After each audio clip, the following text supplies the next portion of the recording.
17 автобусов малого класса привезли в столицу Коми из Нарьян-Мара. Коллеги из соседнего региона приобрели маршруток больше потребностей, поэтому излишек предложили купить в лизинг. В Сыктывкаре ими решено усилить 33-й и 108-й маршруты. Сегодня часть нового автопарка уже на линиях. Остальные выйдут позже, после обслуживания и подготовки документации.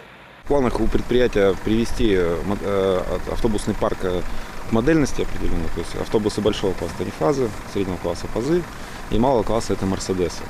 Соответственно, выбор предприятия пал на данные автомобили, чтобы уже автобусы малого класса все соответствовали одной марке и модели. Модельность немножко, конечно, отличается, но сама по себе марка Mercedes, она однотип. Это позволяет и удобнее эксплуатировать, и обслуживать технику.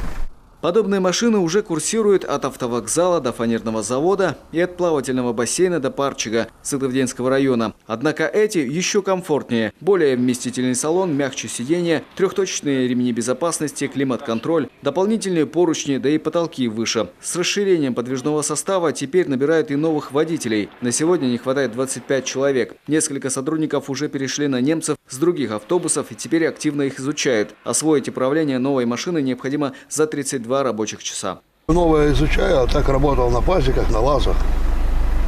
И как бы это только изучаю. Еще не знаю ничего здесь практически.